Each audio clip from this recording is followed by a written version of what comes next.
Itago na lang ninyo ko sa pangalang Anilin.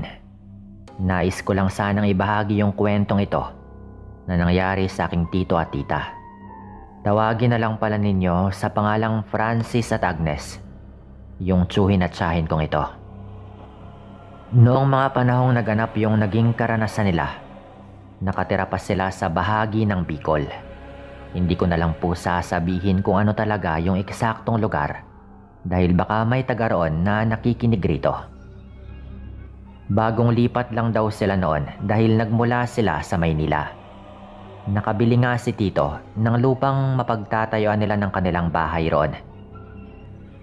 Kaya hindi nga sila nag-atubili na doon na rin tumira. Mas gusto raw kasi ni Tita Agnes na tahimik yung paligid, lalo at madali siyang mairita sa mga ingay sa paligid.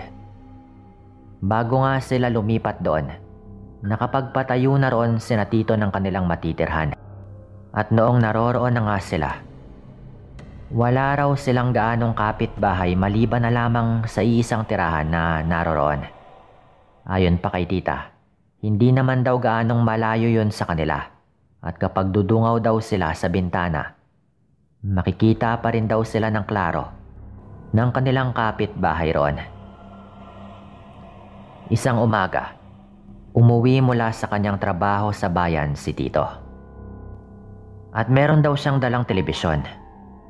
Pagkababa pa lang daw niya sa tricycle, napatitig daw yung mga tao roon sa kanya. Hindi na lang niya pinansin yon at naglakad na lamang siya patungo sa kanilang bahay. Medyo malayo-layo kasi sa kalsada yung bahay nila at ilang minuto pa yung kanyang lalakarin para makarating doon. Habang naglalakad, napansin niya na ang isa sa kanilang kapitbahay ay naglalakad din patungo sa kanyang direksyon. Iniisip ng aking tsuhin na baka may pupuntahan ito. Kaya't noong malapit na nga sila sa isa't isa, binati yun ni tito at tinanong kung saan nga ba ito pupunta. Sabi naman ng kapitbahay nila ay may bibilhin lamang daw ito at medyo malayo-layo pa yung tindahan doon. Nang mapansin ng kanilang kapitbahay yung dala ni tito, napangiti yun siya nagbiro kung pwede ba siyang makinood sa kanila. Dahil bihira lamang noon yung nagkakaroon ng telebisyon, hindi naman daw yun pinagdamot ni tito. Sinabi niya roon na pumunta lamang daw ito sa kanilang bahay kung nais niyang makinood.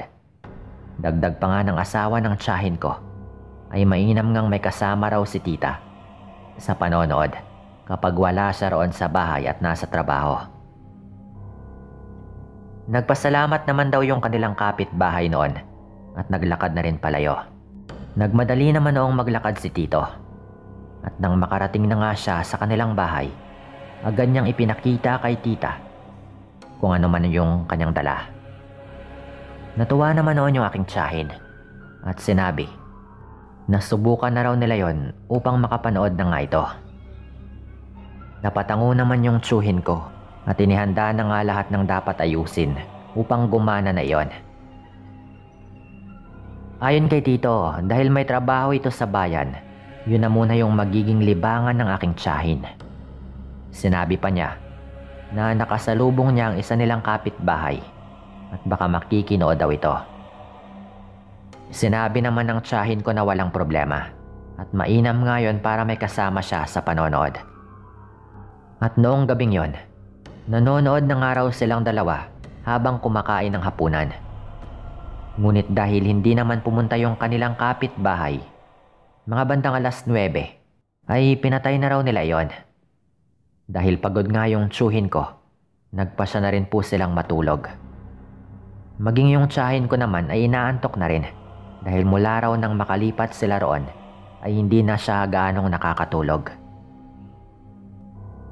Ayon pa nga sa kanya ay baka namamahay lang siya roon at baka kailangan lang niyang mag-adjust ng mga ilan pang buwan at magiging okay rin yung lahat at makakatulog rin siya ng maayos. Pinili talaga ni tita ang makatulog at sa kabutihang palad naman, nakatulog naman daw siya. Yun nga lang, halos oras-oras daw ay nagigising daw siya sa hindi niya malamang dahilan. Ayon pa sa kanya, malinsangan daw yung kanilang paligid. kaya't marahil daw ay hindi nga siya nakatulog ng maayos.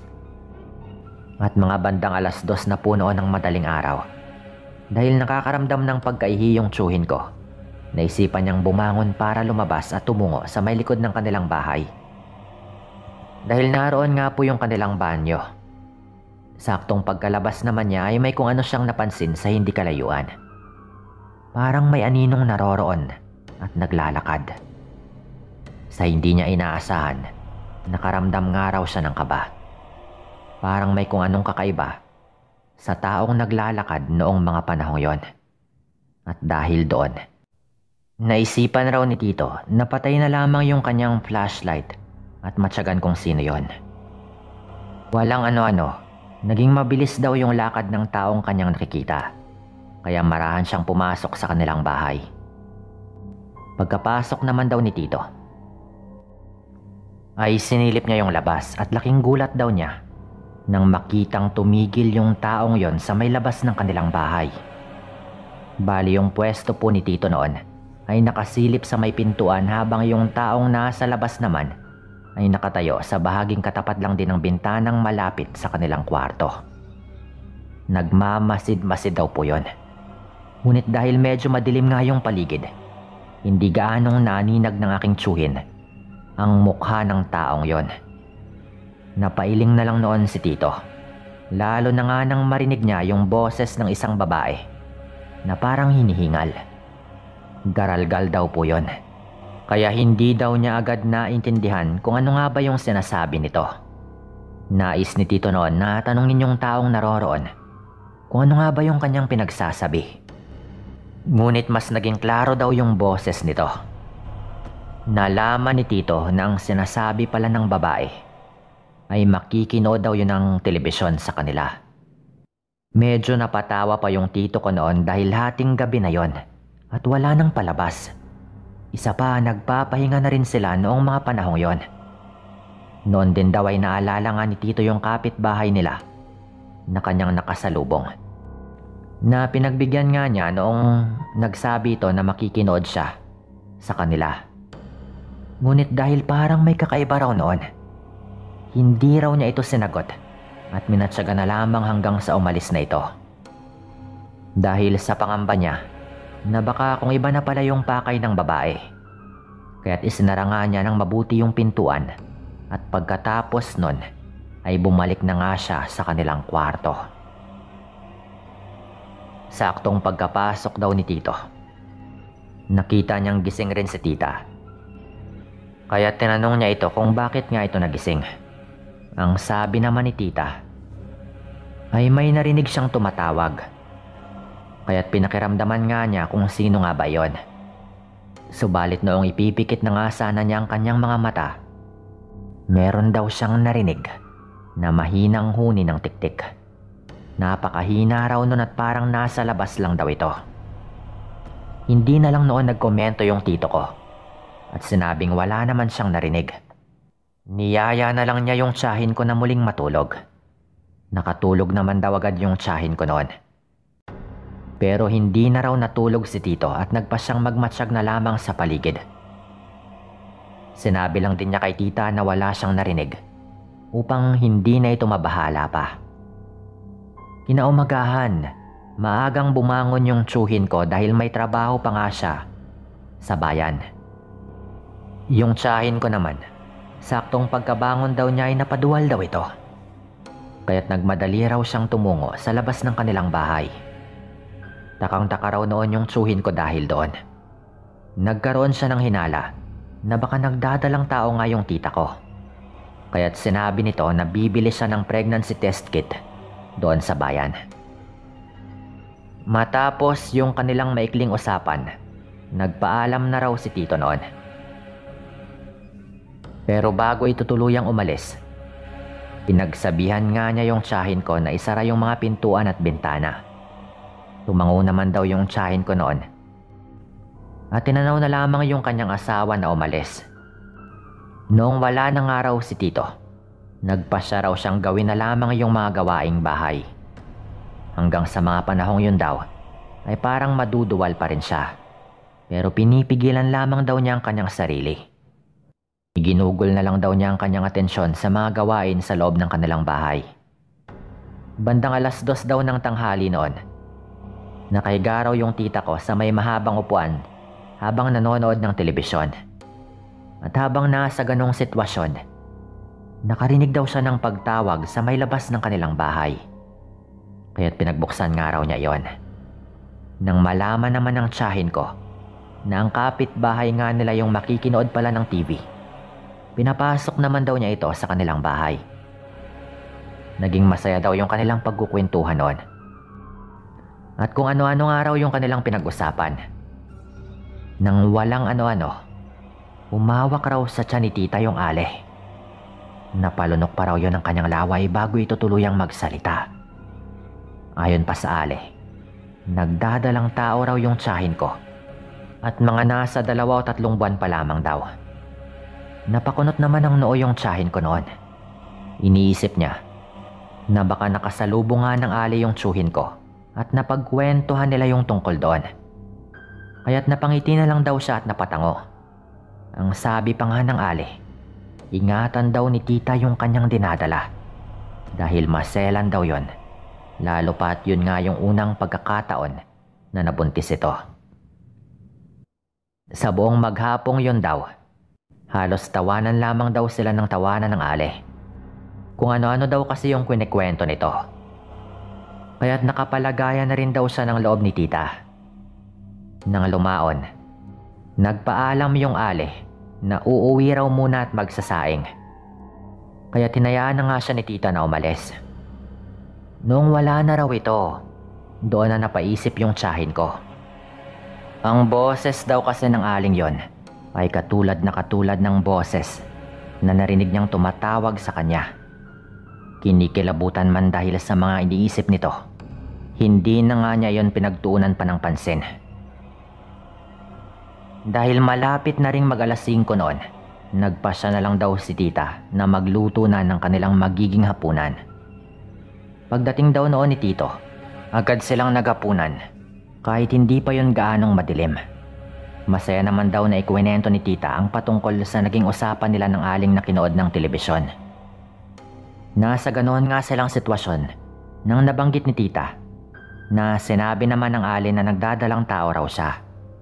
Nagtaka naman daw yung tsuhin ko noon dahil maging sila hindi pa nga raw sigurado. Napatanong na lang daw si tito kung paano nga nalaman ng ali yung kalagayan ng aking tiyahin.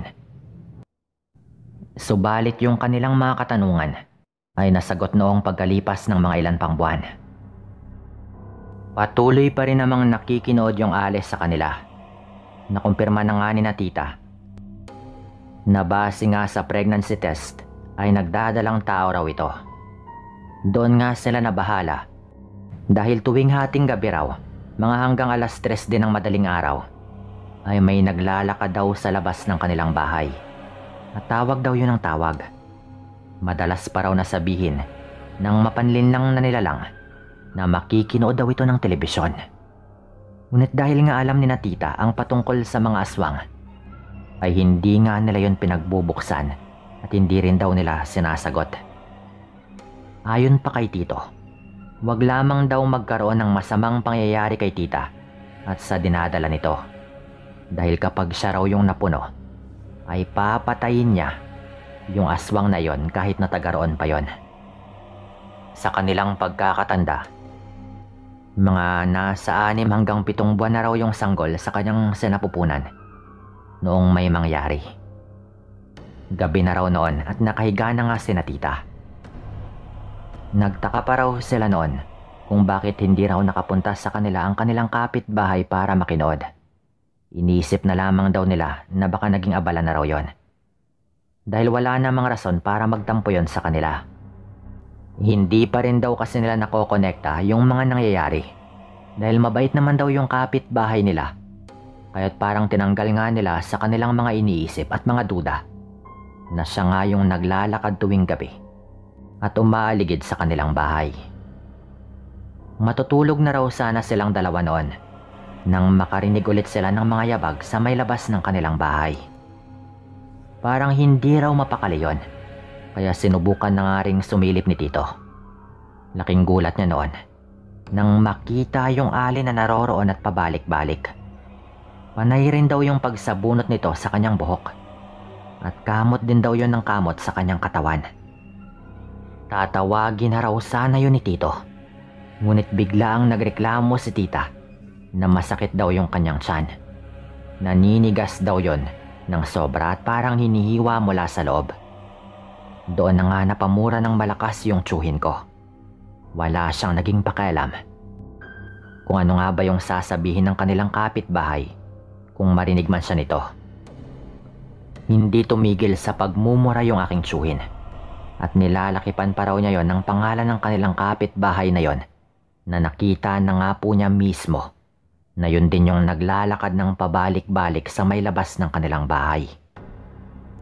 Habang ginagawa raw yun ni Tito ay sumisili pa rin daw siya sa may labas ng bahay. At dahil hindi pa rin daw noon umaalis yung aling yon, doon na nga naisipan ng tsuhin ko na kumuha na nga ng itak at hasaan. Hinasa raw niya yung itak na yon at sinabihan yung aswang na kung hindi ito aalis ay lalabas siya para harapin yon. Nagbanta rin daw siya sa ali na kung hindi pa rin daw ito titigil sa kanyang mga ginagawa ay ipapaalam na nga niya sa lahat ng kanilang kababaryo na isa itong aswang. Nung unay nagmatigas pa raw ito.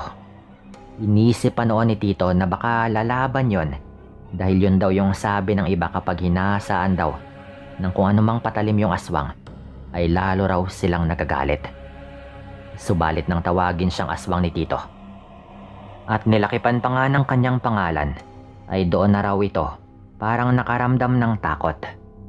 Lalabas na sana noon yung tsuhin ko nang makita niyang umalis nga yung ali at nagmamadali. Hindi niya iwinaglit yung kanyang titig doon at dahil medyo maliwanag nga yung buwan, nakita niya ito habang papalayo. At sa hindi raw inaasahan ni Tito, kitang-kita raw niya na unti-unting yumuko yung ali hanggang bigla na lang daw yung nawala na parang nagpalit ng anyo. Pupuntahan pa raw sana ni Tito pero dahil medyo nakalayo na yon, minabuti niyang wag na lamang. Dahil nga sa kanyang nakita, doon nga niya nakumpirma na talagang aswang yung aling yon. Hindi na raw siya natulog noon at binantayan na lamang si tita hanggang mag-umaga. Kinaumagahan bago sumikat yung araw ay kumuha raw si Tito ng putol na karayom at inilibing daw niya yon sa may tapat ng kanilang pintuan. Dahil tinuro raw sa kanya yon ng isang albularyo. At mula noong gawin nga niya yon, kahit kailan daw ay hindi na nga nakinood sa kanila yung aling yon.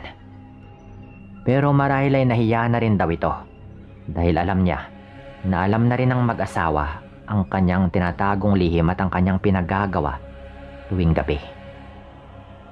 Mukhang talagang pasensyosa raw ito at inaantay yung tamang panahon upang makuha yung sanggol.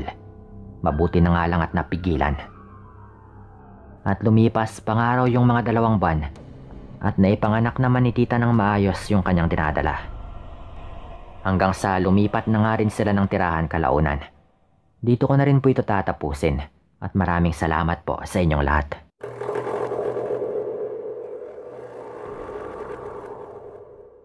Bago yung lahat, tawagin na lang ninyo ako sa pangalang Mar. Nakatira ko rito sa Kanlurang, Kabisayaan. Nangyari ito noong mga nasa high school na ako. Hindi ko nga lang matandaan kung unang taon o ikalawang taon na ba ako noon. Simula pa noong nasa elementary ako, kinahiligan ko na nga talaga yung paglalaro ng sepak takraw. Kadalasan ay maaga kong pumupunta sa paaralan upang maglaro ng ganon. May mga kabarkada rin kasi ako na yun din yung hilig. At paminsan-minsan kung hindi man kami makapaglaro sa umaga, ay naglalaan kami ng oras tuwing hapon. Natuwa pa nga kami noon dahil nang malaman ng isa naming guro ang aming hilig sa larong yon, sinabihan niya kaming kukuha raw siya ng trainer namin. Nang sa gayon ay mas mahasa pa raw yung aming mga abilidad. Araw po ng Biyernes yon dahil wala nga kaming pasok kinabukasan. Napagkasunduan naming magkakaibigan na maglaro pagdating ng bukas. Nakaramdam rin ako ng pananabik noon dahil mahaba-haba yung aming oras sa paglalaro. Gayong araw po yun ng Sabado. Upang ihanda yung aming sarili, hindi kami naglaro pagkatapos ng aming klase at nagpasyang dumiretso na sa pag-uwi. Pagka-uwi ko sa aming bahay ay nagbihis kaagad ako at kinuha yung bola ng sepak takraw at tumungo sa likuran ng aming bahay. Dahil naisip kong mag-ensayo noong hapon, agad nga akong naglaro nang makarating ako roon hanggang sa tuluyan na ring dumilim. Babalik na sana ako sa loob ng aming bahay noon nang may matanaw ako sa hindi kalayuan. May isang matandang babae kasi na nakatitig sa aking kinaroroonan. Noong una, iniisip ko talagang kakilala ko yon. Ngunit habang patagal ng patagal yung pagkakatitig ko sa kanya, may napansin akong kakaiba. Parang buhagag kasi yung kanyang buhok. Napansin ko rin yung talim ng pagkakatitig nito sa akin. Ngunit nang mawari niyang pinagmamasdan ko rin siya, naglakad na siya paalis nang hindi man lang lumilingon sa aking direksyon. Nanlamig yung buong katawan ko dahil sa pangingilabot na hindi ko naman alam kung bakit. Nagtataka lang po ako noon sa matanda, kaya nagmadali na nga akong pumanhik sa bahay. Saktong pagkapasok ko noon, bigla pong sumakit yung tiyan ko. Naanimoy hinihiwa yung aking mga lamang loob. Dali-dali akong lumapit sa aking ina. At pagkatapos ay sinabi yung aking nararamdaman. Nag-alala naman sa akin yung nanay ko at tinanong ako kung ano nga ba yung aking kinain. Napailing na lang po ako dito. At pagkatapos ay kwento ko nga sa kanya na naglaro lamang ako sa likuran ng bahay. At pagkapasok ko ay sumakit na bigla yung tiyan ko. Ang sabi niya sa akin ay baka nausog daw ako ng kung sino mang dumaan. Naging tikom naman yung bibig ko noon patungkol sa matandang nakita ko. Naisip ko kasi na masama yung manghusga ng kapwa, na hindi naman napatutunayang totoo yung paratang. Tumango nga ako sa kanya at sinabi na baka may nakatitig sa akin at yun yung naging dahilan kung bakit nausog ako. Wala naman po kasi akong kaalam-alam sa mga ganito noon. Bunsod ng hindi ko nga nakayanan yung pananakit ng tiyan ko. Dali-daling tumungo yung nanay ko sa may kusina. Kumuha nga siya ng sandok na gawa sa baon ng niyog. Pinainitan niya po yun sa apoy. At noong medyo mainit na, yun po yung ginamit niya para haplusin yung tiyan ko. Dinig ko pa na meron siyang kung ano-anong binubulong habang ginagawa yon. Ang sabi sa akin ni nanay, ilang sandali lamang daw ay mawawala yung sakit na aking nararamdaman, na malamang ay dulot nga ng usog. Dagdag pa nga nito, kung hindi maibsan o mawawala yung kirot ng aking tiyan, ay sabihin ko lamang daw at ipapatawag niya yung albularyo sa aming baryo. Tumango naman ako sa kanya at nagpaalam na nga ring magpapahinga na muna. Pagkapasok ko ng kwarto, sinubukan ko na ring matulog. Pero hindi ko magawa dahil pakiramdam ko, anumang oras ay matatai ako. Malakas yung aking kutob noon, na ang matandang babae na aking nakita ang siyang may kagagawa noon. Dahil doon, nakaramdam nga ako ng galit sa kanya. Nagwika pa ako noon nang may kalakasan na malamang ay isa nga siyang aswang. Agad naman akong sinita ng nanay ko na huwag ko raw babanggitin yung katagang yon. Napalunok nga ako ng laway ko dahil sa aking narinig. Pakiramdam ko rin noon, parang mas lumala pa yung kirot na aking nararamdaman sa aking tiyan. Dahil nga sa sinabi ni ina, natahimik ako at napagpasyahan kong isara na nga yung bintana. Pagkabalik ko sa aking higaan, napaisip ako kung ano nga bang pakay ng matanda at kung bakit niya nagawang usugin ako. Habang nasa ganun ngang sitwasyon, naramdaman kong unti-unti namang nawawala yung kirot ng tiyan ko dahil naging panay po yung aking pag-utot. Nakakatawa mang isipin, pero yun talaga yung totoo. Kalaunan ay nakatulog na nga rin ako At marahil dahil sa pagod ng aking paglalaro sa likod ng bahay namin, kaya't mahimbing po talaga yung tulog ko noon. Nagising na lamang ako noong ginising na nga ako ng nanay ko para maghapunan. Ayaw ko pa sana dahil baka muling sumakit yung tiyan ko. Pero sinabi nito na lalong hihilab yung sikmura ko kapag hindi ako nakakain. At dahil doon ay kumain nga ako ng kahit kaunti. Pagkatapos kong kumain, muli akong bumalik sa aking kwarto para magpahinga. Para kasing wala ako sa wisyo noon dahil nga sa pagsakit ng tiyan ko. Pagkapasok ko ng silid, ay nahiga kaagad ako. Nagtalokbong ako ng kumot at pinilit yung sarili ko na makatulog. Hindi ko alam kung ilang oras yung iginugol ko doon sa ganong sitwasyon. Ngunit noong hinihila na nga ako ng antok, parang may kung anong pumipigil sa akin. Kahit na parang namamanid na yung aking buong katawan, ay pinigilan ko nga po noon na makaidlip. Walang ano-ano. May narinig akong lumangit-ngit sa may bintana. Parang pinipilit yung buksan mula sa labas. At dahil doon, bahagya akong hinawi yung kumot at lihim na nagmasid sa paligid. Napalunok ako ng aking laway nang mapansin ko na parang binubuksan nga po yon. Lumipas pa yung ilang sandali at tuluyang nabuksan yung bintana ng aking kwarto. Kasabay ng pag-ihip ng hangin noon, nakaamoy ako ng samyo na talagang kakaiba. Sobrang baho po nun at parang hindi ko nga kayang langhapin yon. Babangon sana ako para isara yung bintana, pero hindi ko nagawa. At napako na nga ako sa aking kinahihigaan.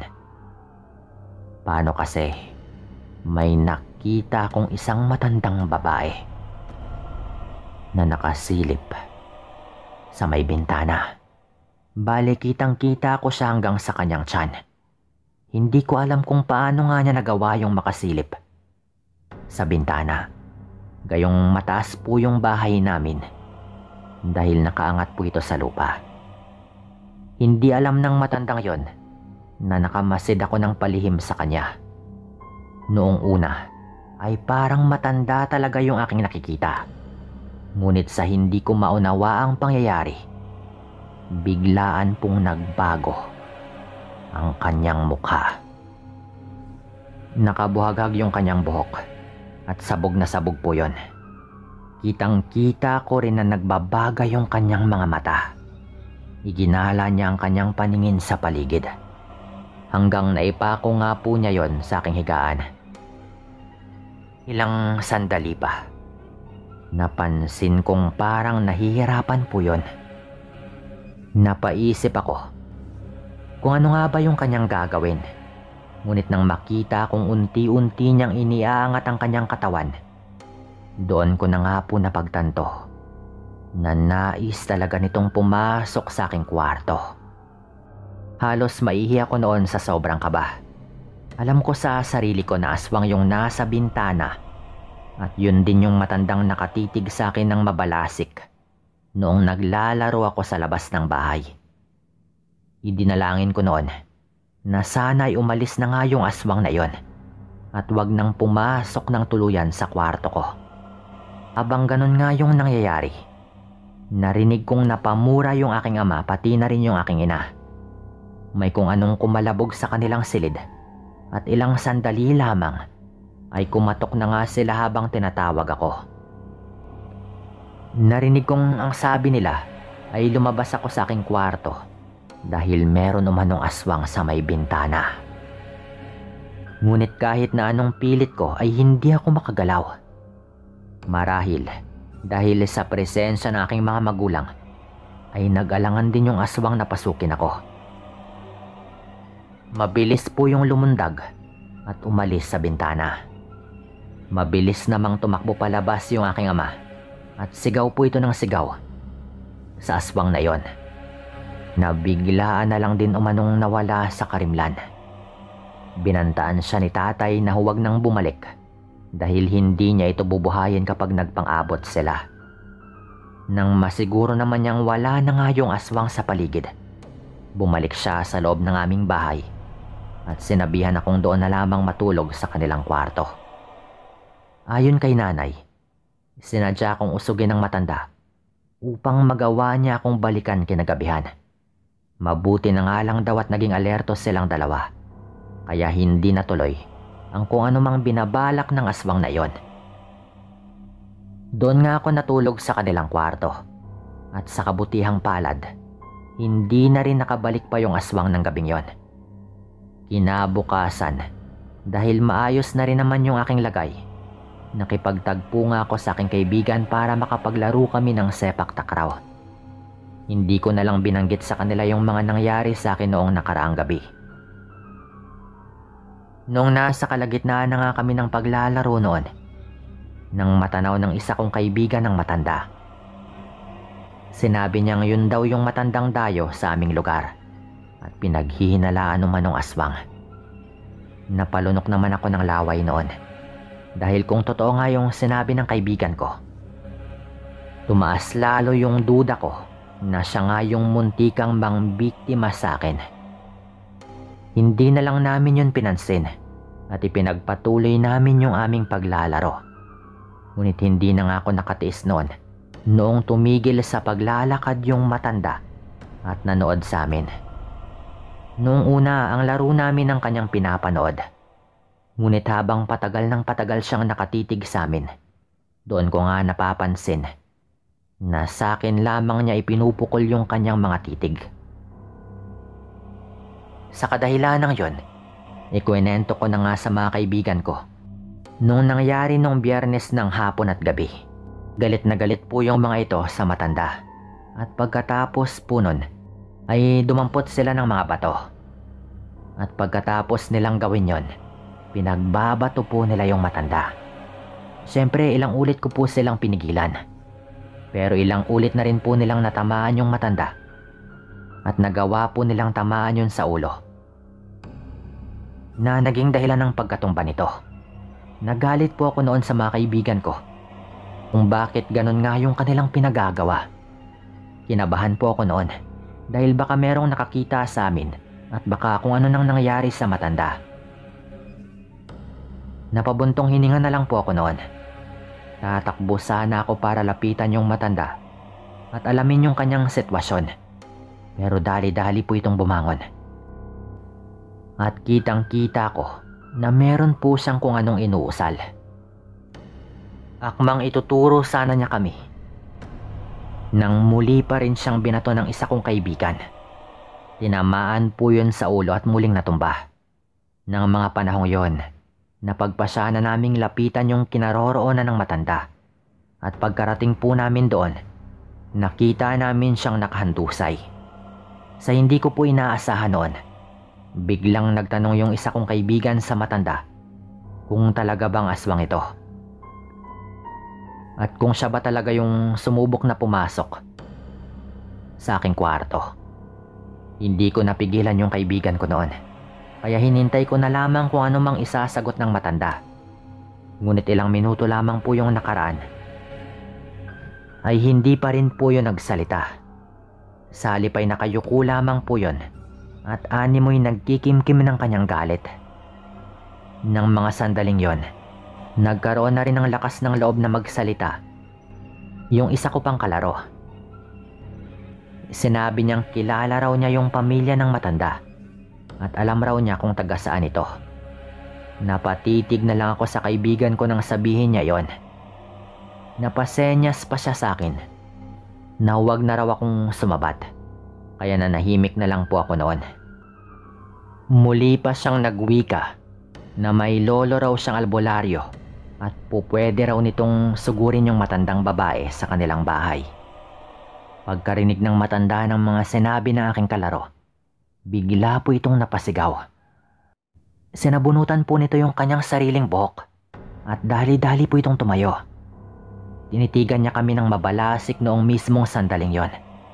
At tumakbo po siya ng walang lingon-lingon. Noong medyo malayo na nga yung matanda, umalakhak po yung kaibigan kong nagwika. Na alam raw niya kung saan yung bahay ng matandang babae. At dahil doon ay nakuryoso nga kami at tinanong siya kung gaano katotoo yung kanyang mga sinabi. Lalo pa siyang napatawa noon at ang wika niya ay hindi raw niya kakilala yung matanda.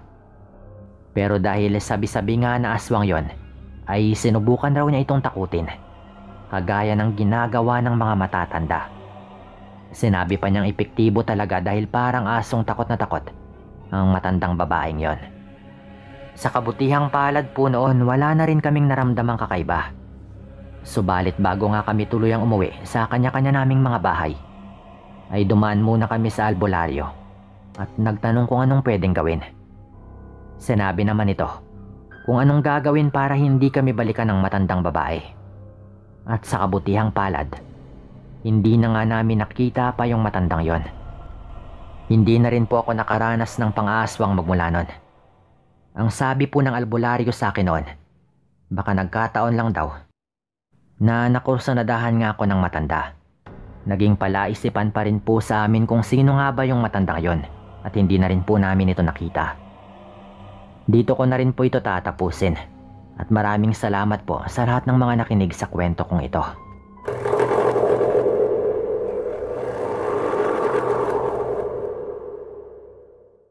Tawagin niyo akong Roel at ibabahagi ko po yung kwento na nangyari sa lolo ng lolo ko. Nakalimutan ko na po yung totoo niyang pangalan kaya tawagin na lang po natin siyang Lolo Bising. Siyempre, lolo pa po ito ng lolo ko. Pero yung kwento pong ito ay makailang ulit nang naikwento sa amin ng lolo ko kaya talagang naaalala po namin. Simula raw pagkabata nitong si lolo ay lapitin na raw siya ng mga elemento. Madalas nga siyang nakakakita ng mga kapre, tikbalang at minsan naman daw ay duwende. Hindi na lang niya pinapansin yon lalo pat alam niyang posibleng didikit na nga yung mga yon sa kanya habang buhay. Isang araw dahil wala ngang may ulam noon si na lolo, napagpasyahan daw nila ng kanyang ama na tumungo sa ilog at magbaka sakaling may makuhang talangka. Bilog na bilog daw noon yung buwan, kaya't hindi na nga sila nakapagdala ng sulo. Habang naglalakad daw si lolo kasama yung kanyang ama, pakiramdam daw niya ay napakainit ng panahon. Tinanong naman daw niya ang kanyang ama kung talagang malinsangan ba. Pero umiling lamang daw ito at sinabi na umiihip naman yung malamig na hangin. Hindi na lang umimik noon si lolo at ipinagpatuloy na lang din ang kanyang paglalakad. Lumipas pa nga yung ilang sandali at biglaang nagreklamo yung ama niya sa kanya. Nagtanong nga ito kung nakaapak daw ba siya ng dumi ng kung ano dahil parang meron daw mabaho. Sinubukan namang tignan ni lolo yung kanyang paa pero wala naman siyang naapakang kung anong dumi. Napailing na lang daw siya at agad na sinabing wala naman siyang naapakan. Kaya't sinantabi na lang daw nila yon at nagpatuloy sila sa kanilang paglalakad. Walang ano-ano, natigil daw sa paglalakad si lolo at napabulong na lang daw siya sa kanyang ama na tumigil din muna. Agad na napatanong sa kanya yung kanyang ama kung ano nga ba yung rason nito kung bakit sila huminto. Kaya't walang pagdadalawang isip na sinabi ni Lolo Bising na meron umanong dumaan na isang malaking baboy sa kanilang gilid at patungo din sa ilog at mabilis daw yung kilos nito. Nagtaka naman yung kanyang ama at sinabi nito na wala siyang nakitang hayop na dumaan sa kanilang gilid. Pinagpilitan naman daw ni Lolo Bising na yun nga yung rason kung bakit siya tumigil sa paglalakad. Dahil alam nga ng kanyang ama na lapitin ng mga elemento itong si lolo, naniwala naman daw ito. At sa halip na dumiretso noong mga panahong yon, ay nagpasyang araw silang saglit na tumigil upang tuluyang makalayo raw yung nakita ni lolo. Habang nakatigil sila, nagmatsyag nga si Lolo Bising sa paligid. Kahit na wala naman siyang naririnig na kakaibang ingay. Nagtaka siya dahil hindi nawawala ang pangingilabot na kanyang nararamdaman. Naisip niyang baka dahil lang yon sa biglaang pagdaan ng nilalang sa kanilang gilid. Pagkalipas ng ilang sandali, niyaya siya ng kanyang ama na tumungo na sa ilog at nang makauwi raw sila kaagad. Medyo nag-alangan daw noon si Lolo, pero dahil natakot naman siyang pagalitan ng kanyang ama, ay hindi na lang daw siya nagbigay pa ng opinyon at nagpatuloy na lang din sa paglalakad. Noong panahon daw kasi nila ay parang walang halaga ang mga salita ng mga kabataan kung ikukumpara sa mga matatanda.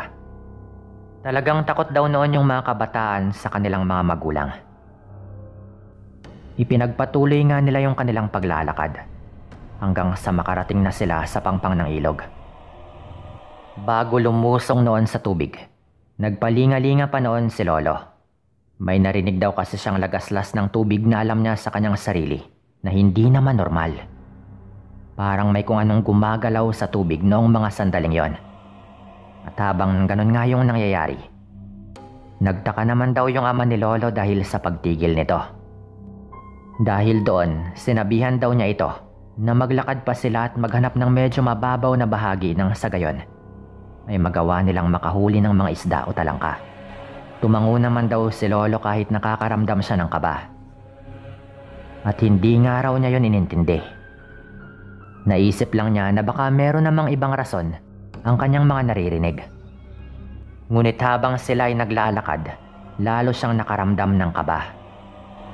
Nauuna noong maglakad yung kanyang ama habang iniilawan daw nito yung tubig. Walang ano-ano. Kinalabit daw ni Lolo yung kanyang ama. Sinabi niya rito na hindi maganda ang kanyang kutob. Ngunit dahil naroroon na sila, napawika na lang daw yung kanyang ama na saglit lamang sila sa ilog. Napatango na lang din yung lolo ko noon, saka sumunod na nga sa kanyang ama. Nang makahanap na nga sila ng medyo mababaw na bahagi, doon na nga napagpasya nilang lumusong. Nagsimula na rin silang mga pa sa ilalim ng mga bato sa pag-asa na may makuha silang isda o talangka. Nasa ganon silang kalagayan noon nang makarinig ng mahinang pag-igik si Lolo. Alam niyang malapit lang yon sa ilog. Kaya tumigil siya sa kanyang ginagawa at inilawan yung buong paligid. Ganon na lang daw yung kanyang gulat nang sa hindi niya inaasahan, may nakita siyang baboy sa hindi kalayuan. Lumalangoy daw yon sa tubig na talagang magtataka ka. Hindi nagawang matawa ni Lolo noon dahil mas nauna siyang lukuban ng takot. Nang mapansin naman ng hayop na merong ibang tao roon, nagmadali daw siyang umalis sa tubig. At lalo pang nangilabot si Lolo noon nang makita niya na parang taong naglalakad ito patungo sa pangpang. Noon din ay sinabi niya sa kanyang ama. Nagawa pa nga raw niyang ituro yon at maging yung tatay nito ay nakita yung kakaibang hayop.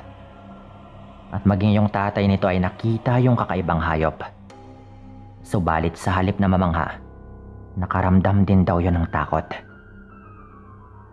Sinabi raw niya kay Lolo na aswang yung baboy na yon at malamang naghuhugas lang ng katawan sa ilog.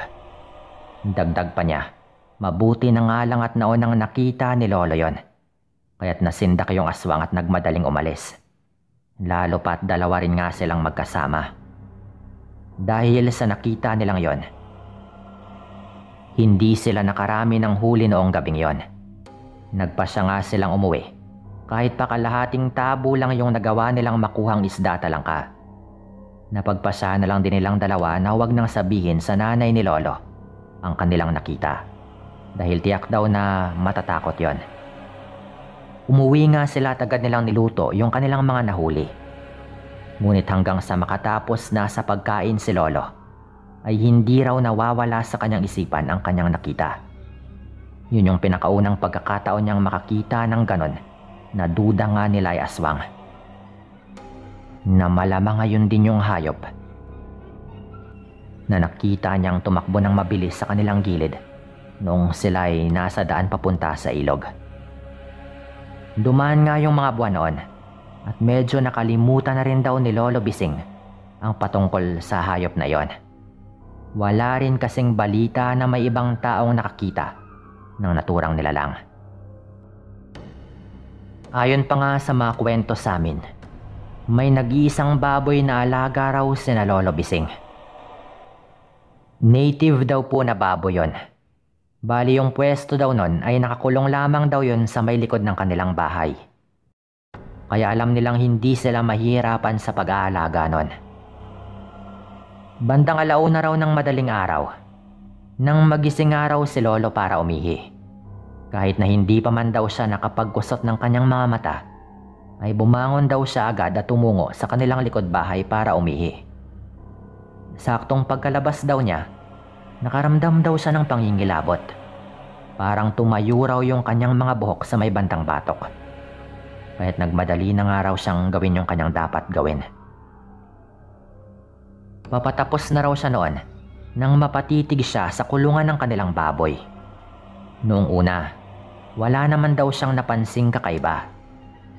Ngunit noong may narinig daw siyang ingay sa may kulungan, doon daw siya nakuryoso. Nakaramdam man siya ng kaunting takot, marahan pa rin daw siyang naglakad patungo doon sa kulungan ng kanilang baboy. Wala naman daw kasi siyang narinig na ingay ng tiktik sa paligid, kaya hindi nga siya nagkaroon ng kutob na aswang yung may gawa ng ingay na yon. Noong ilang dipa na lang daw yung layo niya sa kulungan ng baboy, may nakita siyang parang nilalang na gumagalaw papasok. Hindi nga lang niya ganong naaninag dahil hindi raw nasisinaga ng buwan yung bahaging yon. Nagpatuloy lang siya sa kanyang paglalakad hanggang sa marinig niya ang igik ng kanilang baboy. Noong ilang hakbang na nga lang daw yung layo niya sa kulungan ng baboy, ay doon raw siya labis na nagtaka.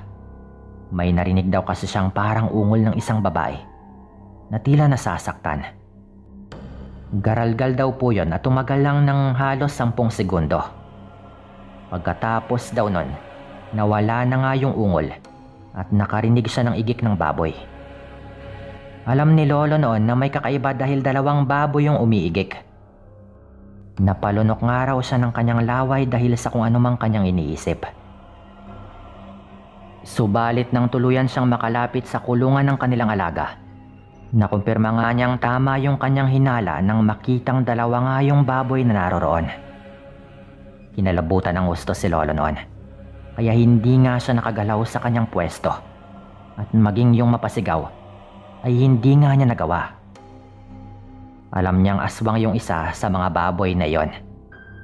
Ngunit nahirapan siyang tukuyin kung aling baboy yung kanilang pagmamay-ari.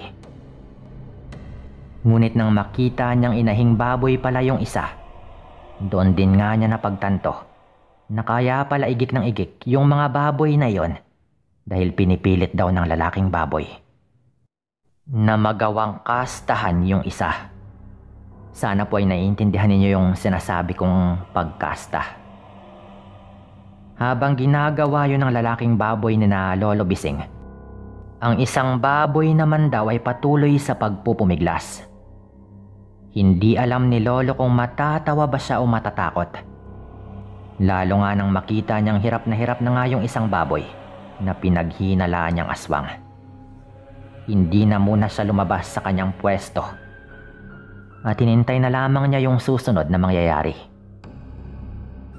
Napailing na lang daw si Lolo nang matagumpay nga raw na makastahan ng kanilang alaga yung dayong baboy na nasa kulungan. Isang malakas na paghiyaw ang kumawala sa bunganga ng inahing baboy. Subalit dahil patuloy na ginagawa ng lalaking baboy yung kanyang misyon, ay hindi na raw nakawala yon.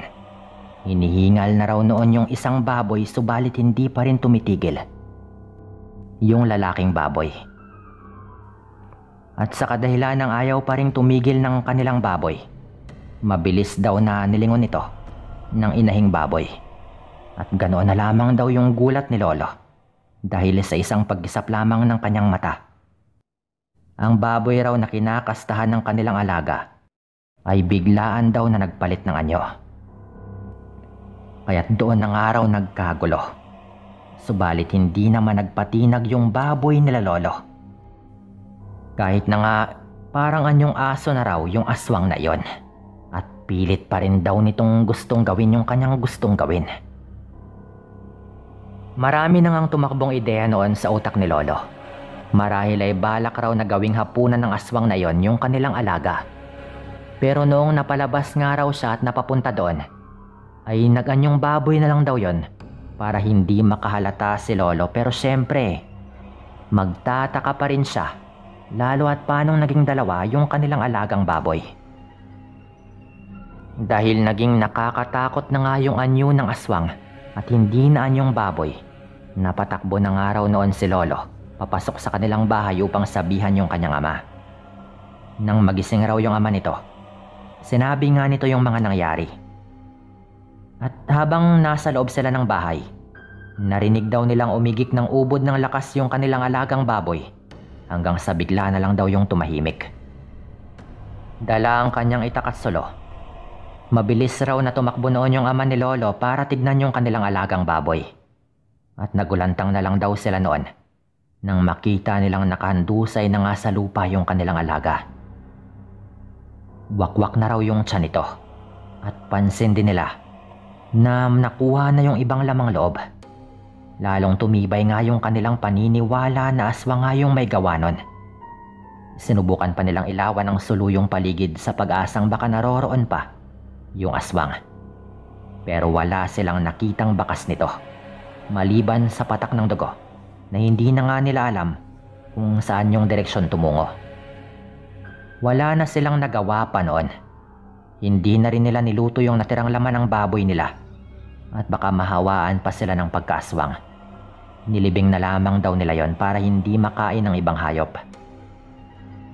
Kapag kwinikwento nga po sa amin ni Lolo yung nangyari sa kanyang lolo, talagang natatawa po kami noon dahil nakakatawa naman talaga. Ikaw ba namang aswang na nagpalit ka ng anyo bilang baboy? Pero ginalaw ka pa ng kapwa baboy na nasa kulungan. Pero sa tuwing kwinikwento raw to ng lolo ni Lolo, ay talagang seryoso raw siya. Lalo at talagang nasaksihan daw nila yon. Mukhang yung totoo nga raw yung hinala nila na sana ay una pa lang ay yun naman talaga yung balak gawin ng aswang. Nagawing hapunan yung kanilang baboy at nagkataon lang daw na lumabas si Lolo Bising. Kaya't nagbaboy-babuyan rin daw ito para hindi mahalata at nalagay pa siya sa alanganing sitwasyon.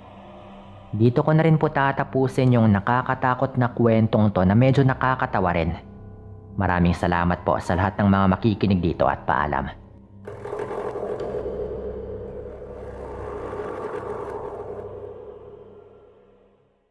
Nangyari ito noong mga 16 na taong gulang pa lamang ako. Kaya kung bibilangin ko, mga dekada 80 pa. Medyo may katandaan na rin po ako ngayon.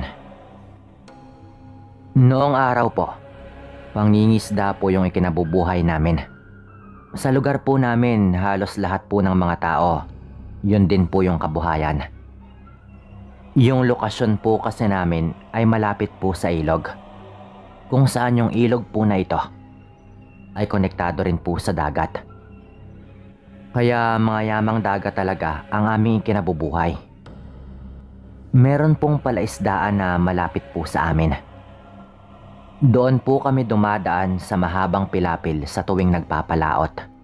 Nililinaw ko lang po na yung pilapil po na tinutukoy ko dito ay hindi tulad sa pilapil na makikita sa mga palayan.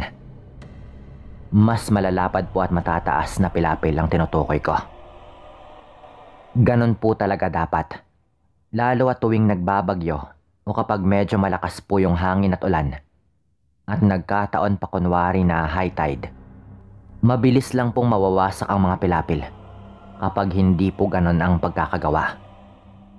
Siyempre, may mga inaalagaan po doong bangus at mga tilapia. Kaya naninigurado rin po yung may-ari. Medyo malawak din po yung palaisdaan. Sa totoo lang po, may kalakihan po talaga yon. Kaya may ilan din pong mga bantay na kung saan ay may kanya-kanya naman pong kubo na tinitirhan. Karamihan po kasi sa mga nagbabantay ng palaisdaan, hindi po mga taga doon sa lugar namin Mga taga Palawan pa rin po pero taga ibang bayan po sa Palawan kung baga. Meron pa nga pong mga taga Iloilo Napag-usapan po noon na gusto po ng may-ari na kapag dadaan po kami doon ng gabi ay dapat meron po talagang ilaw. flashlight man o solo. Pailawin daw agad namin habang dumadaan. Lalo at baka mapagkamalan daw kaming magnanakaw kung dadaan kami doon nang wala man lang hawak na ilaw. Mabait lang po talaga ang may-ari na pinapadaan pa rin po kami doon kahit uso rin po noon ang mga nakawan. Kaya kahit alanganing oras po na alam po naming baka tulog na po yung mga bantay, nagsisindi po talaga kami ng sulo kapag dumadaan doon. Dito rin po sa sinasabi kong daan ng Pilapil, nagsimula yung lahat sa kwento ko. Kaya medyo ipinaliwanag ko po muna para maintindihan po ninyo. Biyernes po noon ang gabi, kaya sumama po ako kay kuya sa pangingisda. Hindi naman po ako araw-araw sumasama, lalo at may pasok rin po ako sa eskwela at meron rin pong mga ginagawa. Bandang 11:00 po siguro noon, kaya umuwi na po kami. Sakto lang po yung huli namin noon, pero hindi na rin po masama, lalo at medyo matumal po yung huli noon sa laot. Pinabitbit po sa akin ni kuya ang basket na may laman pong mga isda. Ako rin po yung may hawak ng sulo, habang siya naman po yung nagdala po ng lambat at ng flashlight. Medyo low tide po noon, kaya kailangan pa po naming umakyat sa Pilapil. Hindi naman po yun ganun kataas syempre. Nung nasa Pilapil na po kami ni kuya, sinindihan po niya yung sulo na hawak ko gamit po yung posporo. Ayaw po niyang gamitin yung flashlight po noon lalo at medyo alanganin na po yung baterya noon. Yun bang tipo na binibilad na lang din po sa araw yung baterya para gumana pa. Nauna akong naglalakad habang nasa likod ko naman si kuya. Tulad nga po ng sabi ko, may kahabaan po yung Pilapil. Nung nasa kalagitnaan na po kami, bigla po kaming napatigil pareho ni kuya. Nang sa hindi kalayuan ay meron pong biglang tumakbo. Tao lang talaga yon, pero mabilis po yung pagkakatakbo na parang hindi po nito kami nakita. Akala po ni kuya magnanakaw, kaya mabilis po niyang hinipa ng sulo na hawak ko para mamatay po yung ilaw.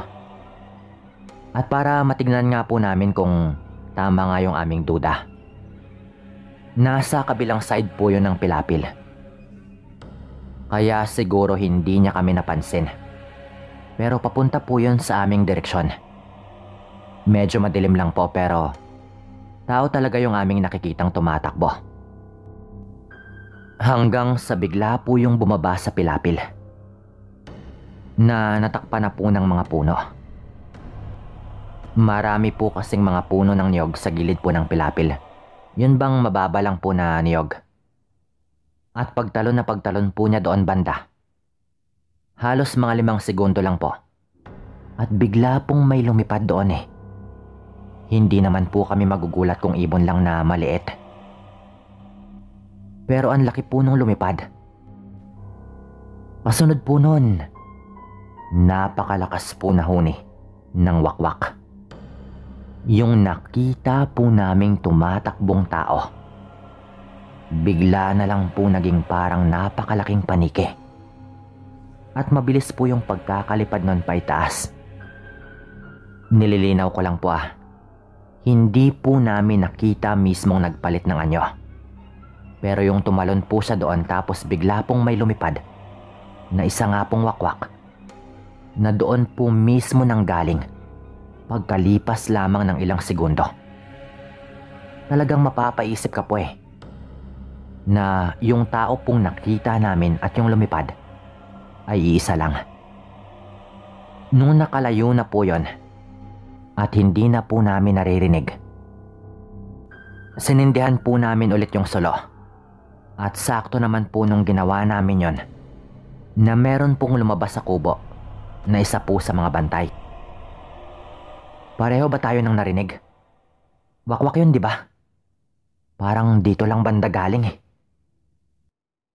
Wika po nito sa pagtataka niya. Dahil mukhang gising pa po ito ng mga oras po na yon, kaya narinig rin po niya. Sinabi po namin sa kanya ang aming mga nakita. At nagtaka po ito at nagduda. Tawagin na lang po natin siyang Mang Rudy. Ang sabi po niya, iisa-isahin daw niya ang lahat ng mga kubo ng iba pang mga bantay para magtanong-tanong kung meron ba silang napansing kakaiba. Pero nagpaalam na po kami noon na uuwi. Lalo at kinabahan rin po kami ni Kuya sa aming mga nakita. Yung pagkakatakbo po kasi talaga ng taong nakita namin. Yun po bang tipong nagmamadali pero nakayuko pa po ito? Mahirap pong ipaliwanag eh. Kakaiba talaga.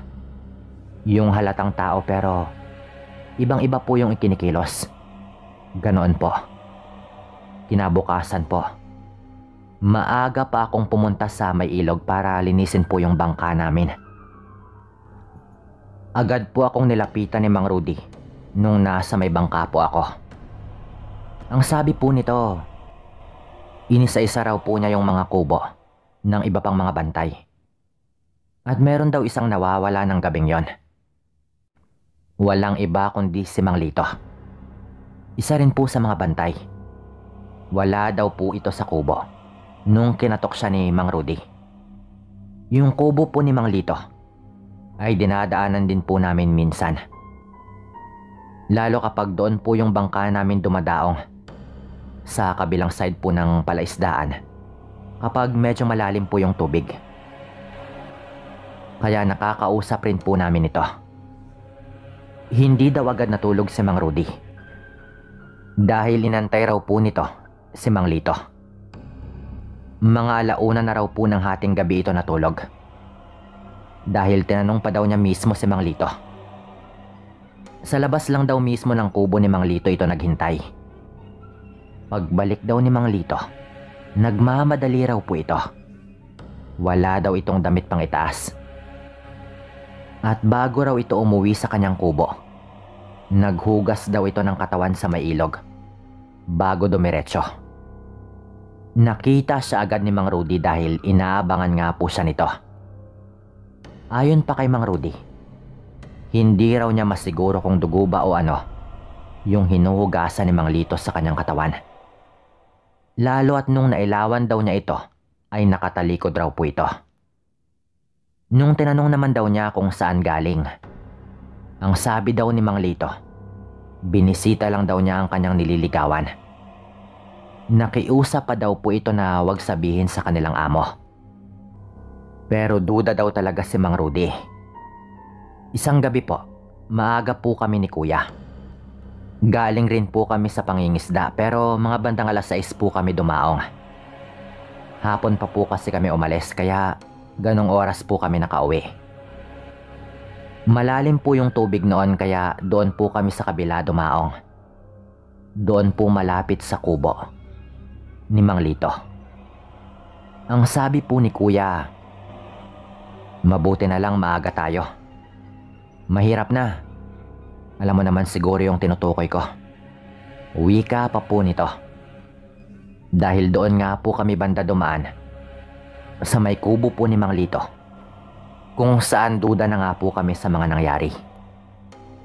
Tahimik lang po kami noon pagkadaong namin at binitbit lang po namin ang mga dapat bitbitin.